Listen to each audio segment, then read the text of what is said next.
एक बार बुधनी घाट पे कथा करने गए और बुधनी घाट की माताओं से कहा हमने कहा कि भाई तुम्हारे यहाँ नर्मदा जी इतनी बाजू में बहती है,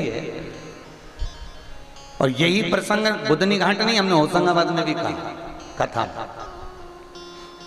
कि तुम्हारे पास में नर्मदा जी बहती है तो तुम तो रोज नर्मदा नहाते होगे, और रोज नहीं नहाते होगे तो कभी मकर संक्रांति है, कभी अमावस्या है, कभी पूर्णिमा है, कभी एकादशी है, कभी द्वादशी है, कभी त्रयोदशी है, कभी कोई उत्सव है, मनोरथ है, तो तुम तो रोज जाके नर्मदा नहाते होगे।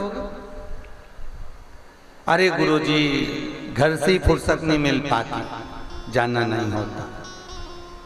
पर गुरुजी हम नर्मदा जी के घाट पर रहते हैं ना, तो हमको ये विश्वास है कि हम मरेंगे ना तो हम बैकुंठ तो जरूर जाएंगे, ये पक्का। हमने कहा जी रुक जा भैया, एक मिनट रुक। विष्णु पुराण के चतुर्थ अध्याय में वर्णन किया, एक ब्राह्मण गंगा के घाट पर रहता था और जितने लोग गंगा नहाने आते थे सबसे कहता था कि मैं गंगा के घाट पर रहता हूं, मरूंगा तो बैकुंठ जाऊंगा, मरूंगा तो बैकुंठ जाऊंगा। और वो ब्राह्मण जब मरा तो मरने के बाद बैकुंठ नहीं गया, 94 तरह के नरकों को भोगता रहा। जब 94 नरकों को भोगा तो उसने धर्मराज से प्रश्न किया कि मैं गंगा के घाट पर रहता था, फिर मैं बैकुंठ क्यों नहीं गया? तो धर्मराज ने कहा कि तेरे बराबर का कोई पापी नहीं हो सकता, जो पास में गंगा बह रही है और तू एक दिन डुबकी नहीं लगा सका, तो तेरे बराबर पापी कौन होगा? इसलिए 94 नर। तो शास्त्र कहता है घर के पास मंदिर है तो अगरबत्ती जरूर लगा, घर के पास मंदिर है तो धूप जरूर लगा, घर में अगर सास है तो प्रणाम जरूर करो, भले मरने के बाद पंडित को गुलाब जामुन मत ठोसा,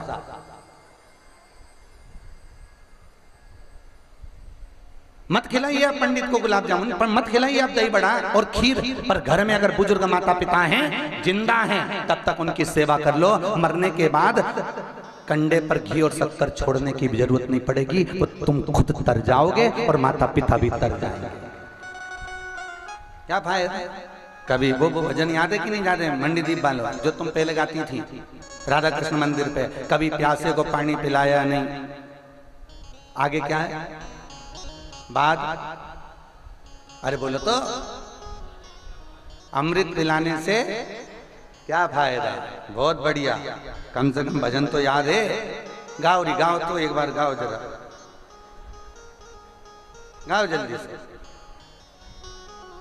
चलो चालू करो। कभी प्यासे को पानी पिलाया,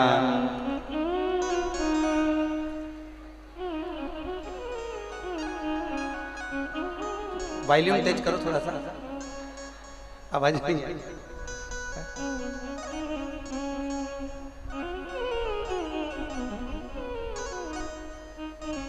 क्या फायदा? पड़ोसन को रोज चाय पिलाए, पड़ोसन की काकी आ जाए तो पूछ के अचार बनाए, पड़ोसन को रोज प्रणाम करे, पड़ोसन को रोज नमन करे, और घर में बूढ़ी सास बैठी रहे और प्रणाम नहीं करे, तो ईमानदारी से बताओ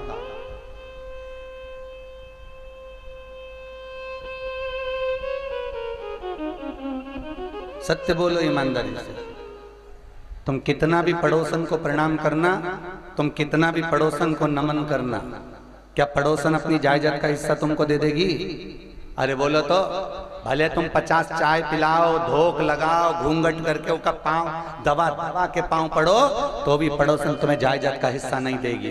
पर सास, घर की बुजुर्ग माँ और घर का बुजुर्ग बाप एक ऐसा होता है, भले बहू प्रणाम करे ना करे, बेटा नमन करे ना करे, तो भी उसकी इच्छा रहती है कि मेरी जायदाद में अपने बच्चों को देकर चले जाऊं। ये घर के बुजुर्ग का मन है।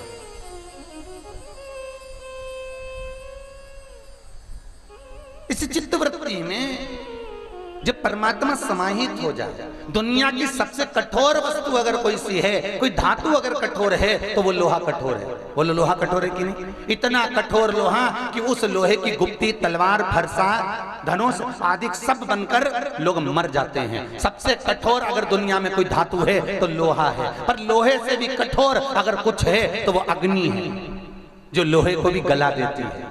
सही है कि गलत है? लोहा कठोर है, पर लोहे से कठोर जम के बोलो अग्नि है। और अग्नि सोचे कि मैं ज्यादा कठोर हूं, मैं दुनिया में आग लगा सकती हूं, तो अग्नि से भी ज्यादा कठोर है पानी, जो 5 मिनट में बुझा सकता है। और पानी सोचे कि मैं कठोर हूं, तो पानी से ज्यादा कठोर है मनुष्य, जो गिलास में भर के डकार जाता है।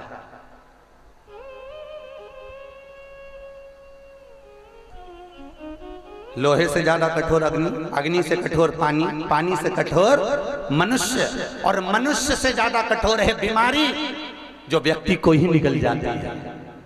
मनुष्य से ज्यादा कठोर है वो बीमारी। इसलिए भगवान से निवेदन करना, हे मेरे द्वारकाधीश, हे मेरे द्वारकानाथ, हे मेरे कृष्ण, हे मेरे राम, हे मेरे शंकर, ऐसी कृपा करना कि हम तेरा भजन करते रहें, हमारे जीवन में कोई बीमारी, कोई दुख, कोई तकलीफ ना आए, कोई कष्ट ना हो।